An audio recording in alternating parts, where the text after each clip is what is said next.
Airing on Asheville FM 103.3 LPFM in Asheville, this is The Final Straw Radio, a weekly anarchist and anti-authoritarian broadcasts and podcast emanating out of occupied Chalagi land in southern Appalachia.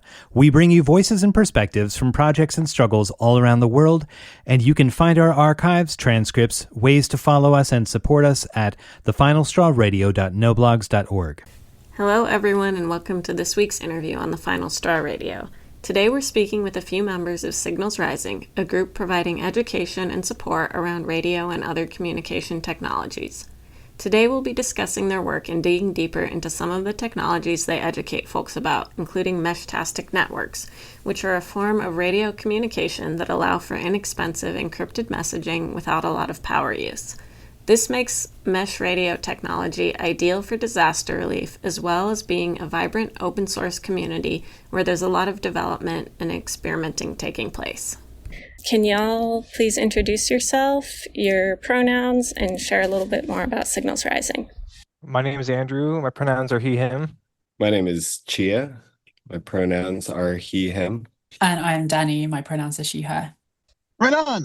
My name is Lorenzo Serna. My pronouns are they, them. I am part of Signals Rising. I think I have a title. It's executive director, but really it's a title that I use to try to just fundraise. I would say that I'm like this crew's biggest fan. I heard the ideas and like random conversations, and I was like, yeah, that makes sense. And then I just started being like, what do you need? And then trying to figure out how to make that happen. And just trying to support as I can and learn as I can, because I'm learning so much by just like being around and listening to their ideas and watching them become real before my eyes. I'm like, yes. So yeah, and we're part of a collective called Signals Rising. We operate primarily in the United States, where we've been working to empower mutual aid groups and community organizations with communications infrastructure. So we provide hardware, trainings on how to use the hardware, and try to design communication systems that expand and extend the capacity of folks to operate in difficult circumstances. And additionally, we're doing trainings on how to use different kinds of communications hardware, whether that's your Baofeng, GMRS radio. We'll work a little bit with HF, ham radio, digital communications systems through those modes, and also through Meshtastic, and kind of anything hacky that we have our fingers in. for me, like the conversations that I first got involved in was just I come out a lot of like the climate space, did a lot of climate work and different like defenses, like awareness raising, all this stuff, to petitions to just begging on the street, and I feel like that time is almost over, and we talk a lot about like resilient communities, and hearing about what folks, what we're doing at Signals Rising is like we're creating resilient communities for the climate disaster we all know is here. And so I'm just like really excited to be part of this and be able to like support strengthening all these different communities across the country and the world when it comes to that. Like just information, which I always think is like this like people just need good information, and like we're a crew that has good information and be able to support that information, get into communities and watching it happen. We're like they're creating their own communications networks. They're able to communicate without relying on anything but what they were able to pull and do together, which I think is like how we survive almost everything in the end. So I just thankfully part of it. That's really all I have. It's like we get to create, help support communities and their journeys to become resilient as the current situations unfolds, and we're able to do that. So yeah, it's awesome. Would you want to talk a little bit more about what some of those technologies and systems are for folks that aren't familiar, like Baofeng, Meshtastic? Yeah, Baofeng's kind of your handheld radio. It's very similar to a walkie-talkie that you get at Walmart. It can operate on those same frequencies as well as others that are open for public use. So you can communicate on the family radio system, which is what the walkie-talkies operate on. You can communicate on GMRS frequencies, which are frequencies that overlap with the family radio system, but you can use more power and an external antenna so you can broadcast a little further. And you can use them on ham radio frequencies that can access repeaters and operate on different frequencies that can travel ever so slightly further on an open terrain. Mesh-tastic radios are digital communication systems. So you manipulate a radio with your cell phone through Bluetooth, and you can do point-to-point encrypted text messaging, kind of share small data packets through that system. And the radios are very low power, very inexpensive. They're part of the Internet of Things band. So they use the same radio as the smart refrigerator or dishwasher or whatever's got a little radio in it. And so they're mass produced, very inexpensive, very low power, and very accessible to the general public. Cool. Thanks for that. And before we hopped on the call, you were showing us this like little vape that you converted into a Mesh-tastic node. So I kind of gather that when you say they're low power, that means both that they don't have like a ton of power that they're putting out, but they're not using a ton of power, right? That's right. They can operate on just a small battery that you could find in a vape pen. You can power them infinitely with a very small solar panel, and they operate with line of sight. So they're not going to travel from the ground 30 blocks away in a city. But what they can do is communicate to a rooftop antenna, which can rebroadcast that 30 blocks away. I think it's worth also mentioning that because they're solar power, there's the opportunity to recycle. So one of the things that we've been doing a lot is including in our builds, recovering batteries from stuff like disposable vapes, discarded vapes, discarded single-use electric products, mobile phones, this kind of thing. So there's like an opportunity there, not just to like have a really low cost device that a lot of people can access by buying it, but also that you can like scavenge components, 3D print your own parts, make use of like an Altoids tin or something. And that's like part of the attraction to us, is that you can get the cost down really, really low. So with them being able to be so cheap, are you finding that they are like replacing other forms of technology like cell phones and the internet, or are they kind of stepping in cases when those technologies are out of commission or not useful for some reason? I'd say it's definitely a slow mode of communications. So you can't text message, hi, and then another message, how are you? And then another message, when are we meeting up? You'd want to group that all into one message. And so it doesn't work like our normal cell phone communications work. You can't do voice over it. It doesn't work like Signal, where you can have rapid messaging. But what it does do really good at is operate in areas where there's no cell coverage. So we're talking about out in the desert where you can drop a solar powered node on a mountaintop and then get coverage all throughout that area around the mountain and stay in communication with groups that are out there. You can link towns that are close together that don't have regular cell phone reception. Out in the Arctic, there's an indigenous group we're going to be trying to set up a communication system for soon, probably using Mesh-tastic. And it works when the grid goes down during power outage or some natural or human-made disaster. I'm in Minneapolis, Dakota Territory, and there's this protectors movement has organized patrol, and the Little Earth community, which is the biggest urban indigenous community in the country, was created by like the roots of AIM, which started here. Anyways, lots of history there. And so they do their own community control patrols, and they're providing basically like first aid to people within Little Earth, which sometimes does turn into like, first responder, like Narcan support, people overdosing and trying to help them through that. And also just like helping people across the street, like they're literally in the community every day, but they do a lot of like really intense first aid work. And they do use radio communications, and they had been, and we were able to support them to like strengthen those communications. So now, like the way they said it is like there's blind spots in their community where if like their patrols are out, they're trying to radio to need something, they wouldn't hear it. Those blind stops don't exist anymore from our collaboration. And then also the way they said it is that it helps them respond quicker to just emergency situations within their community. They can respond quicker than an ambulance or the police. Like they can show up with the first aid materials or just like people support that's needed, and they can do that just a little bit faster than they could before, and that's enough. And so I think that like that's what it is, and it's their network now, their radios, and yeah, they're out there every day. It's pretty incredible. Yeah, that's great. I think this kind of applies to all of the radio technologies that we use is that they provide parallel structures, to answer your question about if they're replacing or complementing.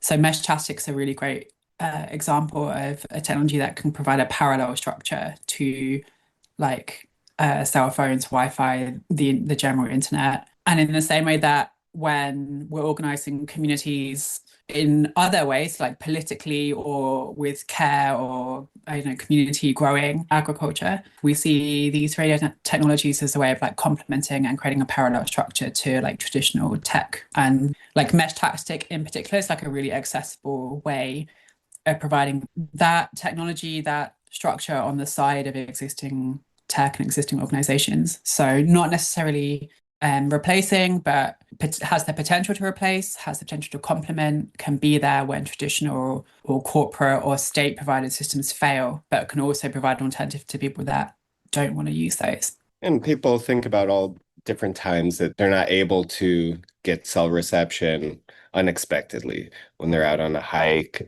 or when they're at a music festival. And sometimes you just want to leave your cell phone home. And that's a really nice way to check out from the rest of the world and stay in contact with your small circle of friends that you're with. Mm-hmm.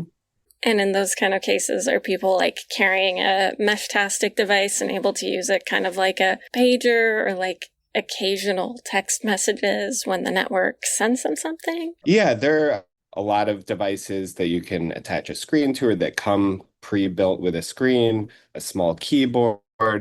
Some devices have a GPS in them. So if you're out on a hike with friends, you know where each other are. And Meshtastic will share your GPS coordinates with whatever private channel that you want to share that with. Would y'all be able to share maybe a little bit more, just like about one of the times you've helped a community implement Meshtastic? Like, what did that look like, the setup, and then how did people wind up using it? And then also, once it was set up, kind of, were there any unexpected things about how the devices were performing in reality, like either technical or to do with the physical limitations of the printing, maybe the locations you put them up, or anything else? Yeah, so we've deployed them to a number of groups that were operating out in the desert, doing water drops and medical work for migrant communities. And folks have been using more traditional walkie-talkies to stay in touch with one another. And they were operating in really, really rough terrain. And so we got them a couple of Meshtastic repeaters so they're able to drop on mountaintops. And that gave them area coverage. But sometimes they go beyond that area coverage and they need to add those kind of repeaters that extend their area operations.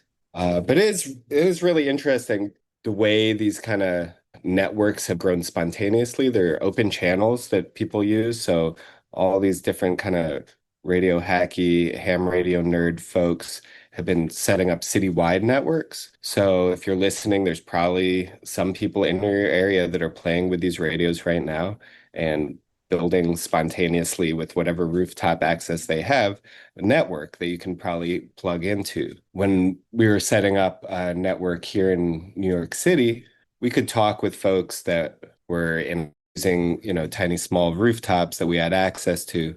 And then we started doing it a little more intentionally, getting access to much taller rooftops in central areas.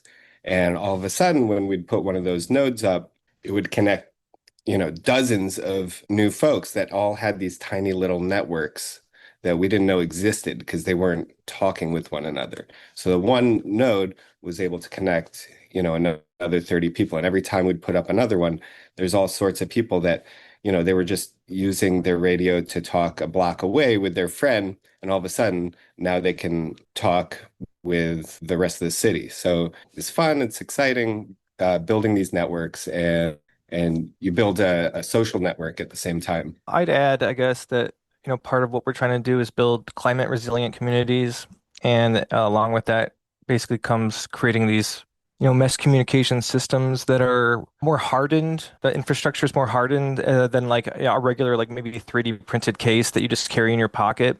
So we want them to be able to like withstand hurricanes, on the East Coast, for example, and down south and wherever the hurricanes are. And then, out on the West Coast where like there's earthquakes and forest fires and different things. And so that, a lot of that's still kind of like in the experimental phase where we're trying to like find the right hardware to make it, weather the storm, basically, whatever the storm is.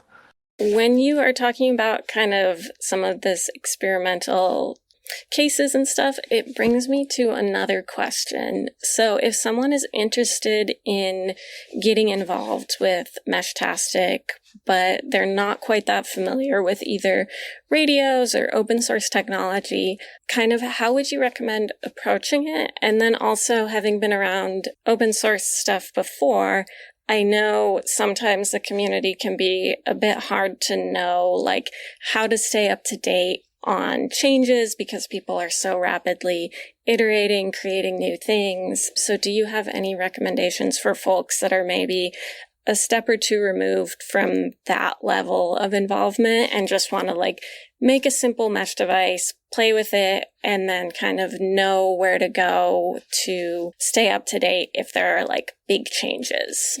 Yeah, so there's dozens or maybe hundreds of different iterations of Meshtastic devices that people are coming up with. You find a huge number of designs that are out on GitHub, things like that. But you don't have to go that DIY route. There's also probably a dozen different ready-made products that are out on the market. You can find a lot of them on the website Rockland or Seed Studio. And then connecting with the community, a lot of the stuff happens through Discord channel. You can look up Meshtastic Discord, and you can find a channel, a sub-channel that's inside that Meshtastic Discord channel that probably has your local area. And all those folks that are in your area, you can meet through there and start to build out a network with them, learn from them, ask them questions. There's channels that are just about hardware and learning about how to use it. And if you're a programmer, you can participate in the open source development of the software as well through their GitHub. I think one of the really attractive things about Meshtastic is that it provides something to the community that ham radio does, like this ability to communicate off the traditional grids and in a more personal way. But the barrier to entry is really, really low. Like the cost barrier is really, really low. The social, like ham radio has a not undeserved reputation for being like the preserve of like wealthier, older white guys. And also just like the amount of knowledge you need to start off is much higher, right? Like generally around the world, you need a higher level of knowledge. You need you need to take an exam, you need to prove something, and you need to buy some expensive equipment. I mean, maybe it's just a small like handheld, but like often ham radio can be really expensive. Whereas Meshtastic is like, you can buy this device for $20 and then it's just, you can flash it from a web page. You just visit the Meshtastic documentation, you plug it into USB, you do 1, 2, 3, 4, you choose which device you've got, and it's done. You can start sending people messages. And I think that's like the biggest draw for me is how low the barrier to entry is. Like it has a really diverse user base. It's really easy to get into. It's really cheap to get into, and it provides a lot of the same things, if anything more so, because of the fact that it's a mesh and it can send over long distances and in difficult terrain than traditional amateur radio techs can. I'd add to that most people in the United States at least have smartphones now, and so like the Meshtastic app is just available for free on whatever Play Store you probably use, and you just download that app and then you connect to it from your smartphone to the mesh node, and you can get these mesh nodes like Danny was saying for pretty cheap, And you can solder on all these extra dongles that do all these things and stuff. But to start off with, like it's pretty simple. Like you can actually order these things for like I think like $8 off the internet. Like some of the boards are pretty cheap and the pins are already soldered and all these things if you need that, So if you don't know how to solder stuff. But yeah, assuming you already have a cell phone, the overhead's pretty affordable. Oh, one more thing, I guess. Yeah, the website's really good resource for that to get started. There's a lot of information on the Meshtastic website. They mentioned Discord, which is good for finding people in your area and also just like remote help. And then there's, the usual like YouTube tutorials, which are very helpful a lot of the times when doing all types of projects. So, just kind of like you can search around the internet and find good resources. Could we take a second, maybe dig a little bit more into like what mesh networks are generally? Because I think my first exposure to mesh networks in any significant way was with the New York City Mesh project, which I believe is just, well, maybe not only at this point, but like a Wi-Fi mesh project that is designed to enable people in New York to have access to Wi-Fi using similar but not exactly the same technology as Meshtastic. And then I think maybe the most commonly seen version of a mesh is like something Google might be trying to sell you to get more Wi-Fi coverage inside your home. So what are some of the differences between like that kind of mesh when applied to Wi-Fi and then Meshtastic? And then when we're talking about nodes and the devices themselves, like what is the role of a single device within a Meshtastic network, and how does you owning a device contribute to the network? Yeah, so most people are familiar with mesh networks through Wi-Fi, right? They have a Wi-Fi extender that gets their router going a little further. Maybe they have it out next to their front door so that they can get it when they're working in the garden. This is relaying the data transmissions that are coming from your router to whatever device you're using, probably your cell phone. And that is a mesh network. And you can add additional access points that extend that network further, right? So every Meshtastic node is going to, if you have just standard settings, it's going to retransmit a message if it receives one. And so if you put a node up on your rooftop because you're having trouble getting out from your desk at home, that's going to give an area of coverage all around your neighborhood. And it's also going to connect you out to the wider network. And all you need to do is flash the standard software, and that device is going to start retransmitting. That also works like if you're at a protest or something like that, where there aren't any repeaters, rooftop repeaters available, and the marches are snaking around.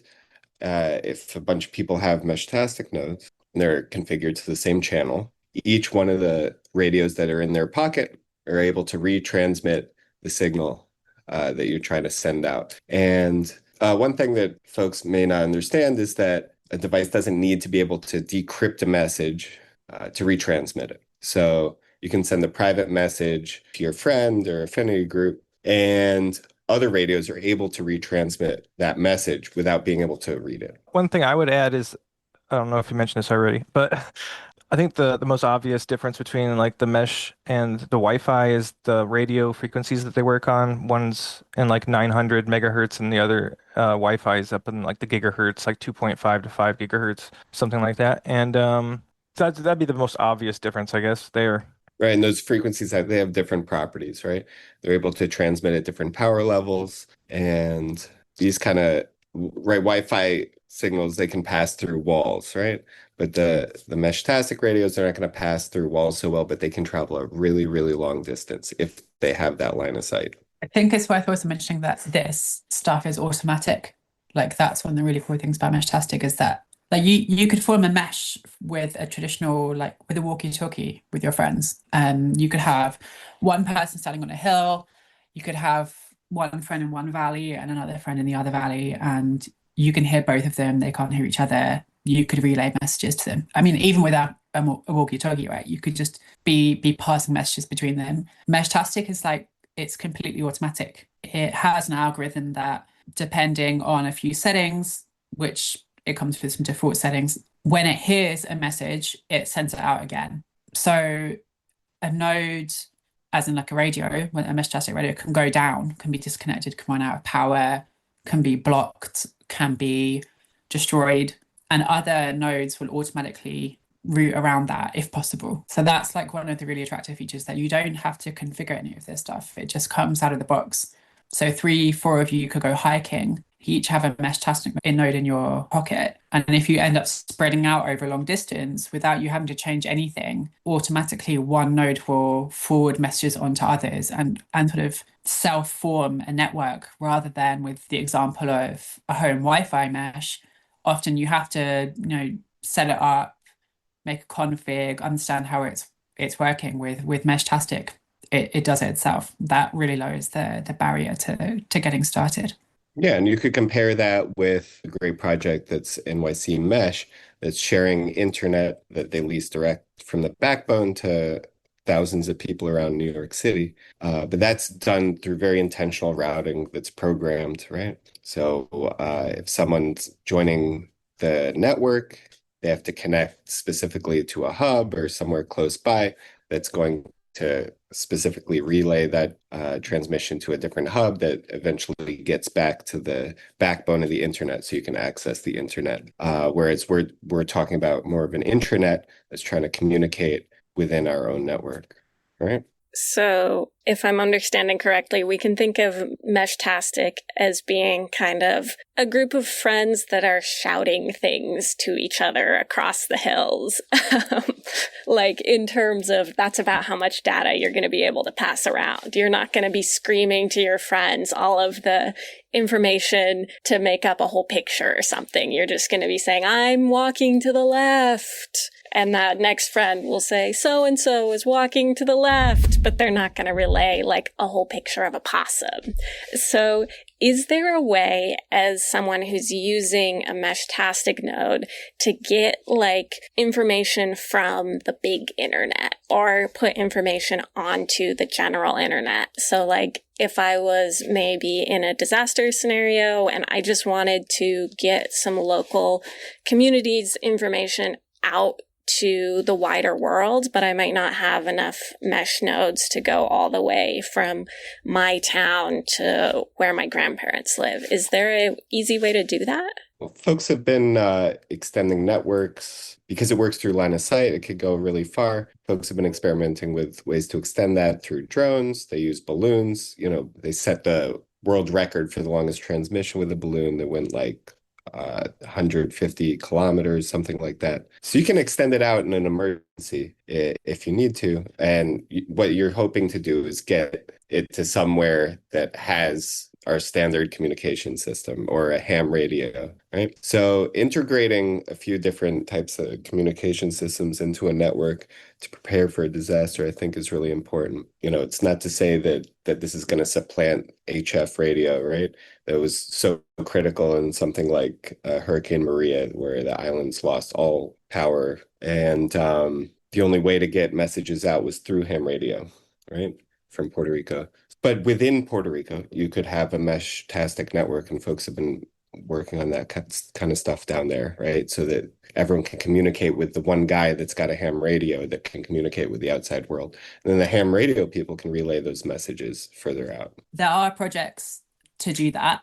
So Meshtastic is built on a system called LoRa, which just means long range. And it's just like the radio tech that it's built on. So LoRa, there are several LoRa projects like LoRaWAN or LoRa Wide Area Network, which exist to bridge the internet and LoRa.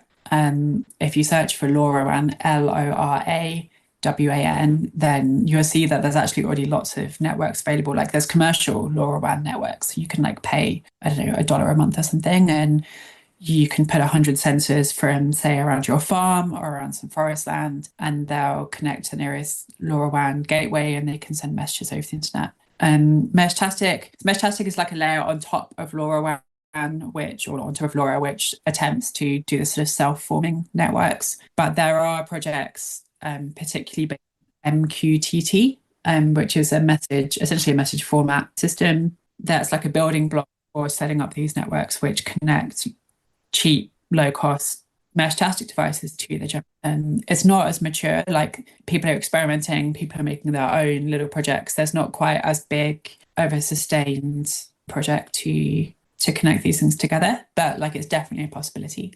Have you been involved in any projects that are using that kind of capability? The Meshtastic system here in New York has some nice analytics websites that folks have set up. There are lots of publicly available softwares that someone can put onto the internet and work for their own network that are available on GitHub that you can find through the Meshtastic Discord. And that helps you to understand, kind of map out how the network is operating, if there are nodes that are kind of polluting the airwaves with unnecessary transmissions. You can figure that stuff out through the analytics table, and those kind of things are useful. You can also connect cities together through that. So the possibilities are there. They're pretty interesting.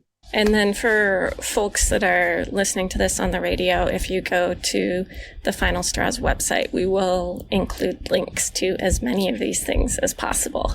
I did want to follow up on something that we've touched on a little bit but haven't dug more into. Could we talk a little bit more about security and encryption? I know one of the advantages of Meshtastic is that it is legal to be encrypted on it. So can you share a little bit more about how that encryption works between devices? Each radio self-populates with a private security key and a public security key. Public security key is the way that it acknowledges itself to the wider network. And then the private security key is used to send direct messages to one another and to group chats. And you can create a group channel, share the private security key of that channel with your friends through Signal or traditional cell message. And each device is able to use that key to decrypt the message. So you can connect through a wider network with an encrypted message that only your friend or community can read. There's different reasons to do that. Like we talked about sharing your position with your friends or family. Maybe you don't want to broadcast where you live to the whole network. You can set up other interesting components that can share different data with your community as well through that, whether it's, a weather station or some kind of sniffing device, some sort of alert. Someone, I know in San Diego, someone's got their raccoon camera with a trigger that sends a Meshtastic message every time a raccoon gets caught in the raccoon trap. It sends a message out to the network that there's a raccoon in the trap. Better go check the trap. So you can add these kind of devices because they're so inexpensive to all sorts of different things in your life, and that can help your community to operate, right? So from a technical side of things, the kind of encryption Meshtastic uses is called AES 256, or the Advanced Encryption Standard 256 bits. So that's generally considered to be completely secure. Like it's unbreakable, and you can also prove that it's unbreakable in the lifetime of the universe. So as long as you keep the key secret, you can pretty much guarantee that any message you send between two nodes, it doesn't matter how far away they are, the nodes in the middle can't decrypt that packet. They will forward it on, not knowing what it is. But it is the basic implementation. So there's no key management. Your device gets lost, gets stolen. If it gets taken, if you're interrogated, and that key is discovered by the person that wants to discover it, like all the messages you sent in the past and all the messages anyone said they're now open completely. So unlike with Signal or a lot of like internet-based secure messaging systems, there's no key management structure. So there's no way of like rescinding keys that have been exposed, updating keys, sharing new keys with people. It's a fairly like all or nothing at all approach. So what happens to the messages on the device? Like, okay, if you're an exit node and you're like the recipient of the messages, I assume you can delete them. But like storage wise, do you just have a bunch of encrypted messages that stay in your device, or do they get transmitted and then gone? So generally the devices are really low power and like they don't have a whole lot of storage, and you can't really expect that the messages will be stored, especially if you don't have like a cell phone or a computer attached to the radio. In general, I think it's called like an ephemeral messaging system. There's no database, they're not stored somewhere, but you also don't have control over that. So that's something to bear in mind. It's not like Signal where you can do disappearing messages or you can guarantee that on the device is encrypted. You still need to be careful, it's not a magic bullet for securing a port, and it's certainly not an authenticated messaging system. And you still take care. Yeah, it leaves a lot to the user. It can be secure if you know how to use it and you're sensible, but you can also shoot. I wanted to add, as far as we're talking about encryption, aside from the technicalities of how it works and stuff, it's interesting that you can get such a cheap piece of technology that does this kind of encrypted communication, because in the United States, it's very hard or just generally illegal for regular amateur radio people to do encrypted communication. You need like special licenses or like some really expensive commercial licenses and things like that. So this like allows people to use encryption over radio using mesh without having to go out of your way and do all the extra hoops and stuff, or generally just illegally transmitting encrypted stuff, which, might get you in trouble. Yeah, but dealing with those kind of security limitations, it's very easy to create a new private channel and share that with your friends before you go out hiking. And if you just get in the habit of making a new channel every time you go out with your friends, you can be confident that only your friends have that key. Mm-hmm. Okay, to kind of change topics a little bit, at least in my local community, people are pretty excited about Meshtastic networks. I've been trying to learn a little bit more about scanning. I used a railroad scanner for a number of years, which was fun and on the rare occasion also informative. I'm trying personally to get more up to date on scanner technology, but I was wondering if there are any other applications of radio that any of y'all are excited about that are maybe a little bit less on the radar than Mesh that you'd like to talk about, or maybe just like ham radio, if you want to share anything about that. Yeah, a lot of folks, especially emergency responders from local community groups, like to listen to the deployment of fire, EMS, or police so they can help respond in areas where the state is slow to respond to folks, right? So they're able to provide care, and people use traditional scanners that are listening to certain frequencies. They also use software-defined radios to listen to these kind of broadcasts. It can be really helpful for first responder folks.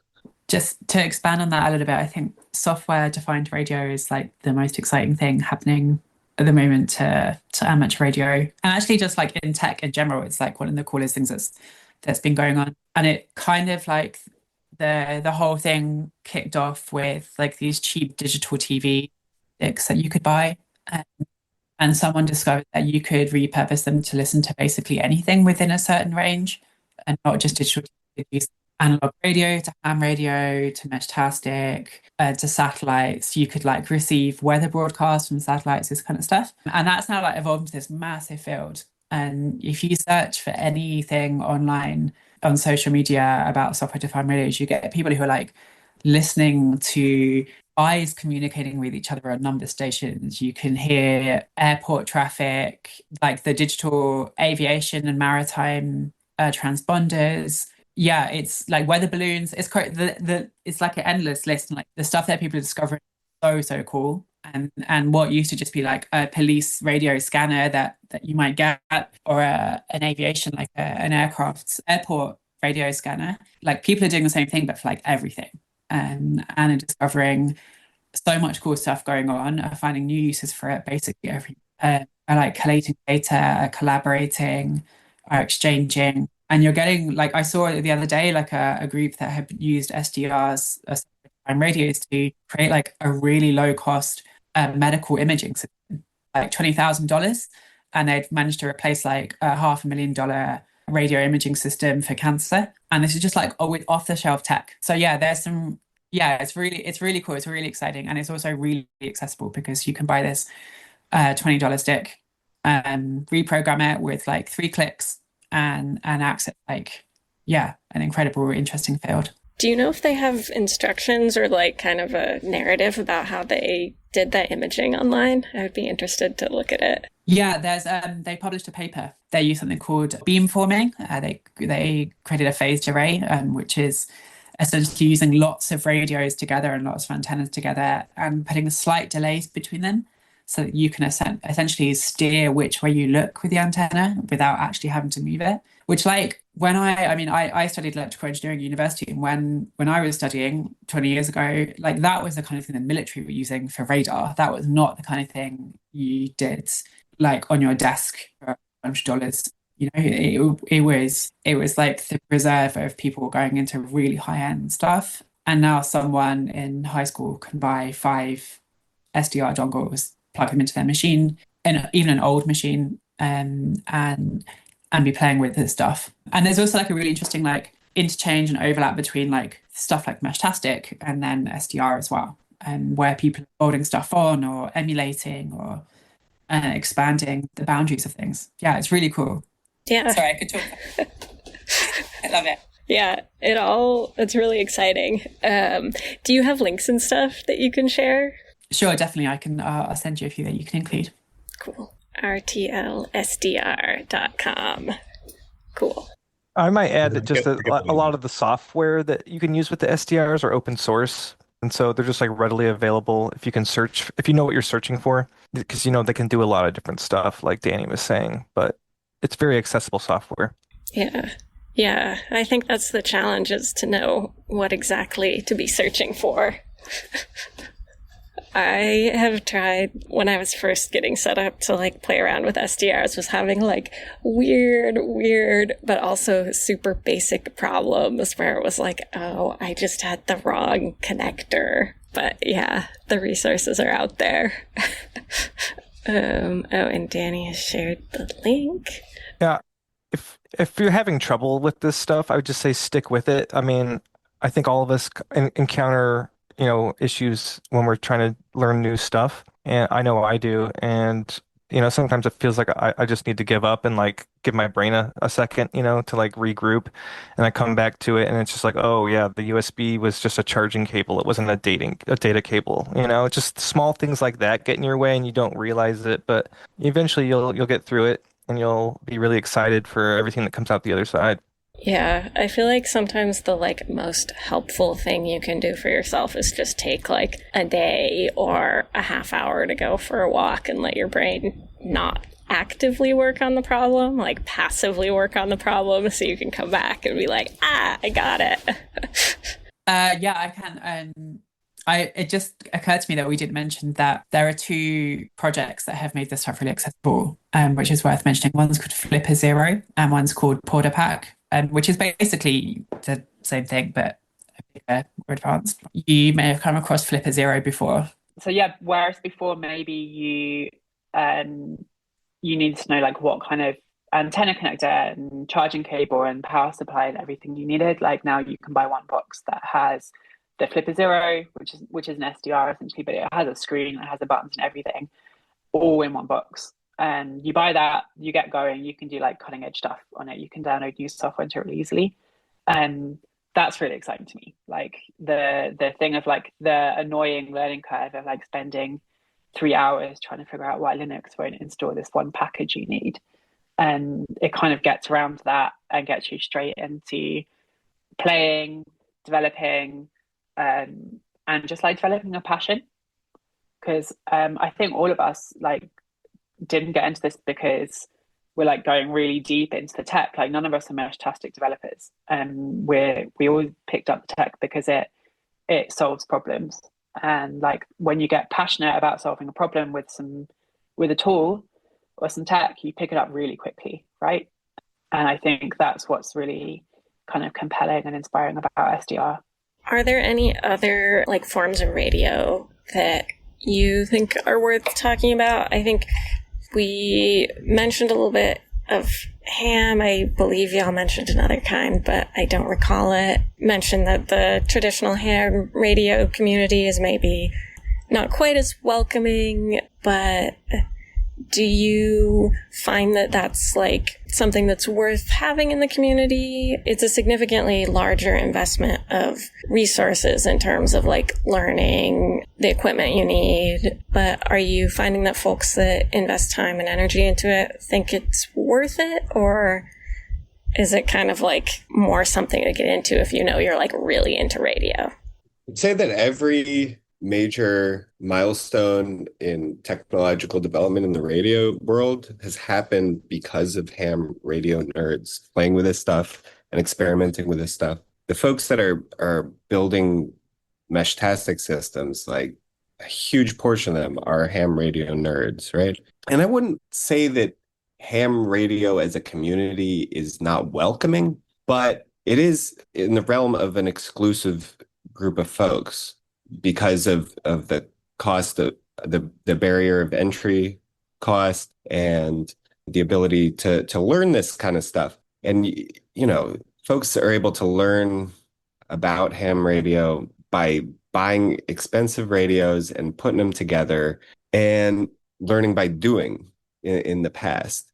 But now there's a lot of online courses that are available that you can study for free or for $20.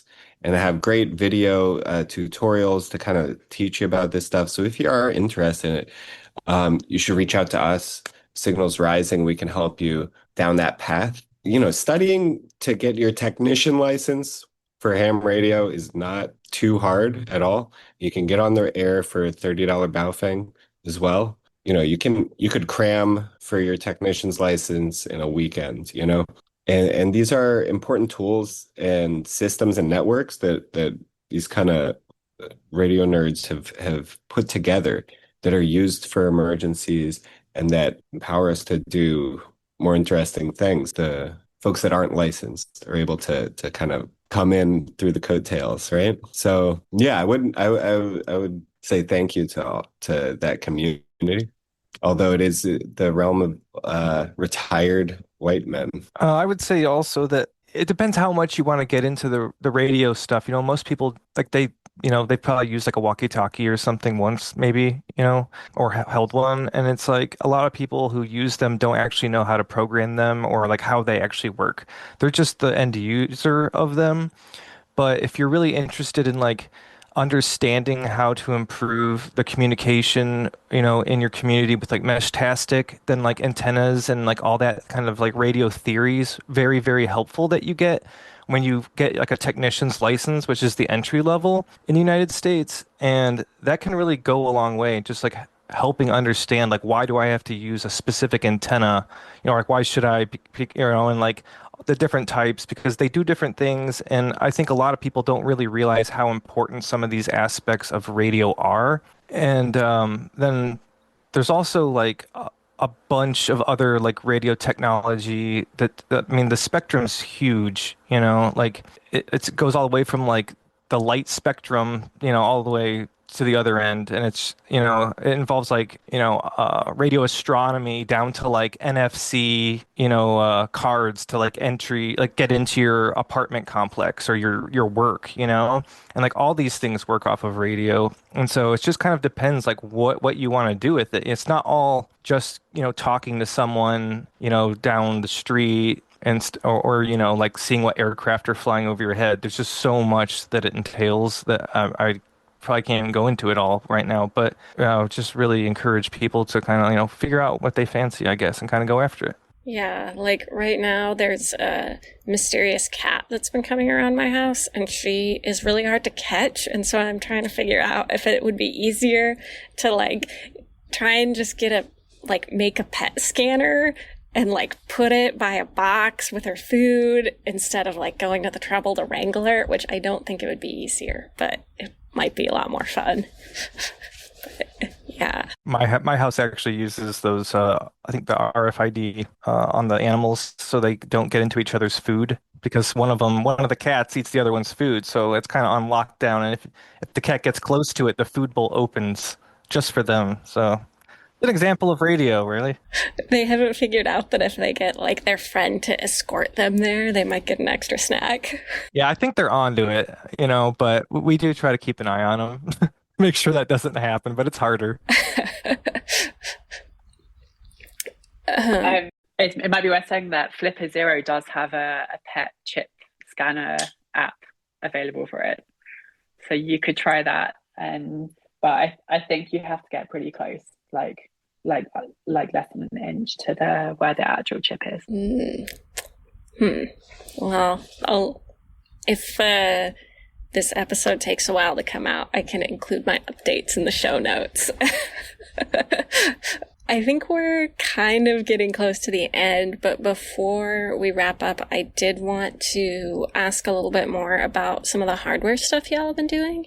Like, we saw those vape pens, but I believe, and also we can cut this if this is an inappropriate question to be asking, but I believe y'all have been doing some work on chips for Meshtastic nodes, correct? Yeah, we could talk about that. Yeah, so through Signals Rising, we've gotten a number of grants to be able to provide these kind of alternative communication systems. So, we made a small investment in building very low cost Meshtastic nodes. So we're able to distribute those, having put a bit of sweat equity into the construction of them, having PCBs printed and soldered up and buying a bulk order of solar panels and antennas straight from, manufacturers in China.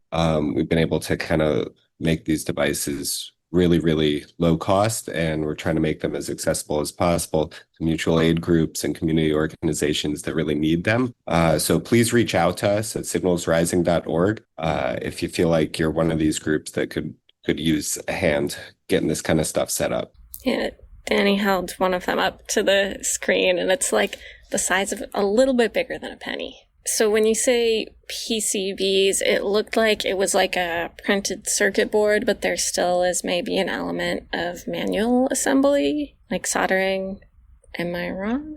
Yeah, we've had the PCBs printed and then add components to them along with the microcontroller. And then, of course, wiring those up to a solar panel, to a charge controller, a couple of batteries, and external antenna, and getting that all into a waterproof enclosure, which takes a little bit of time, but we care about it, so we do it.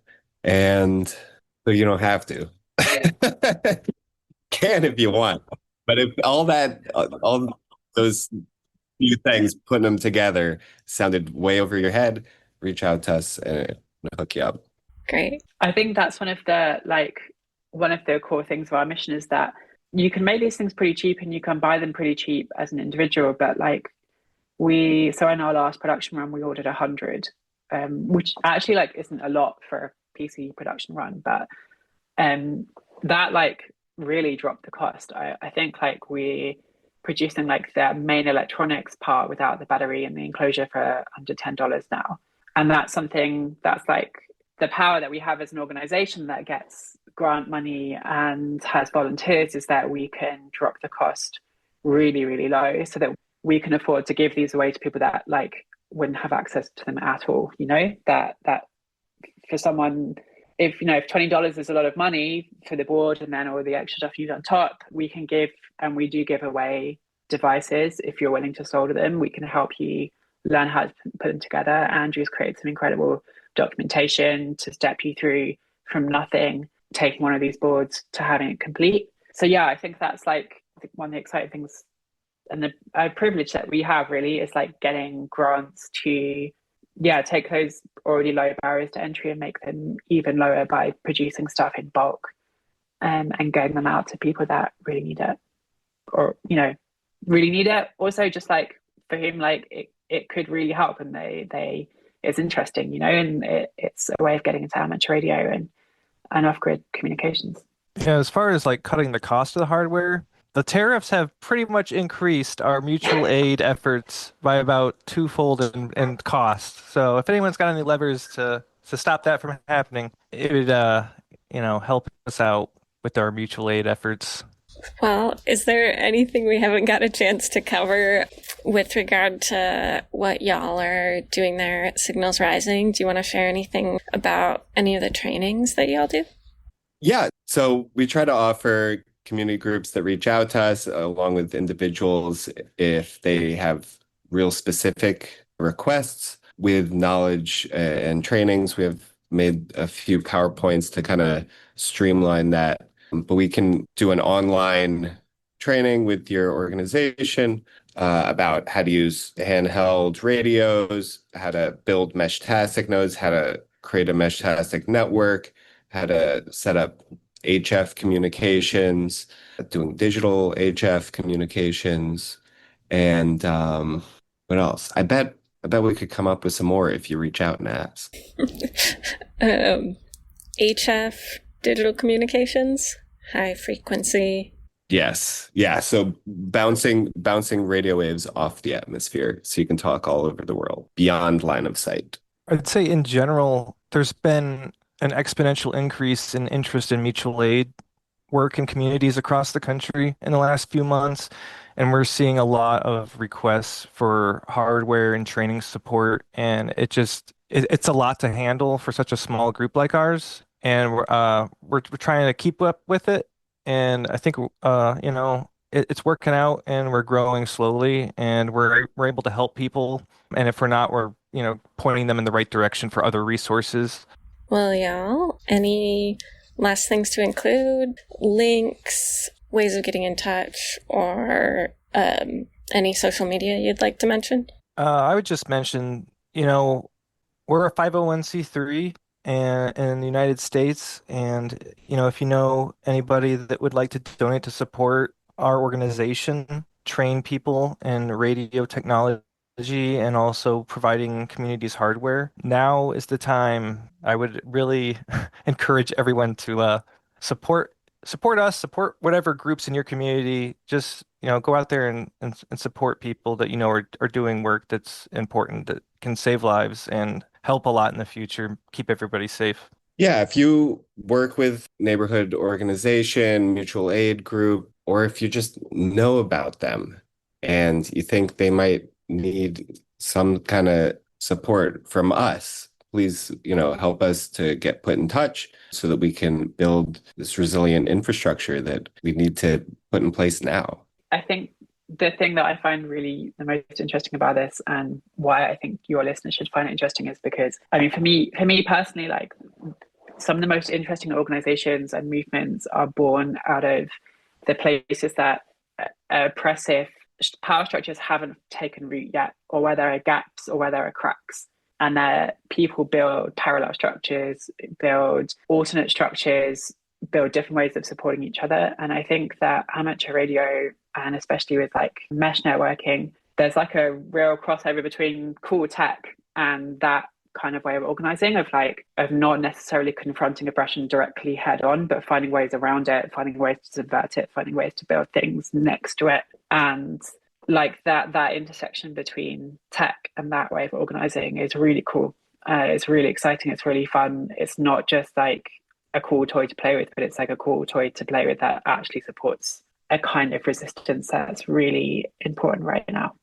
I'm part of a lot of like organizing projects. I'm sure a lot of people are. And a lot of them have these very long-term windows, like in a few years, we're going to be wherever, and I'm like, oh, cool, that's really fun. But I feel like what I really like the most about this project is that the impacts are nearly immediate, like once we are able to like work with folks, meet with folks, get them some gear, like things change. Like the situation on the ground changes for them instantaneously, and I think that like that's really powerful and something that we're able to provide in this current moment that I think is really necessary. And so, in support to that is it's like we're literally changing the situation when we're invited to in like a pretty quick way for folks. Like once people own their own forms of communication, it's like there's like there's a different thing that exists there. And I think too, like what I said, and they're able to really have good information that they can trust, because it's literally their network, like it's not being sieved through some algorithm of what you might see the message or not. It's like, it's yours, and like, you created it, it's good information, you can act on it. And I think that's one of the things that I think has been really important to me in a lot of different spaces, is like, once we actually know that we can believe something to be true, we can move with that. And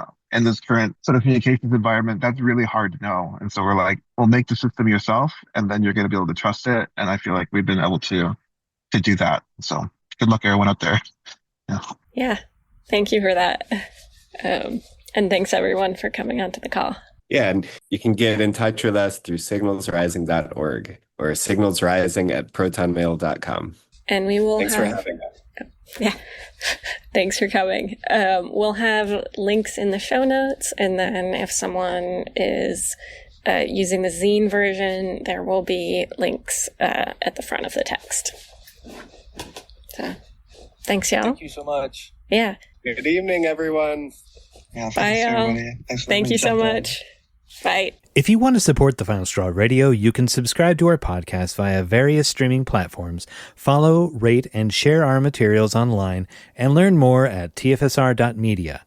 And if you'd like to fund our transcription work that allows for easier translation, more accessibility of content, and the zines that we produce for each interview, consider picking up some merch from us or making a one-time or recurring donation via PayPal, Stripe, Venmo, or LibrePay, or joining our Patreon to access early release content and other goodies via the links that you can find at tfsr.media/support. Finally, if you'd like to hear us on your local radio station, visit tfsr.media/radio to find more info or reach out to us for some help. Thanks for listening. This is The Final Straw Radio. The show will later be archived at thefinalstrawradio.noblogs.org, and you can email us with questions and suggestions at thefinalstrawradio@riseup.net or thefinalstrawradio@protonmail.com. If you'd like to use any episode for your project or radio show, feel free to do so. Just send us an email to let us know. If you care to, you can send us letters at TFSR, P.O. Box 6004, Asheville, North Carolina, 28816. Programming support is brought to you by Firestorm Books. Located at 1022 Haywood Road in West Asheville, Firestorm is a bookstore and social movement space owned by its workers, in operation since 2008. Their event calendar and complete catalog of books can be found online at firestorm.coop.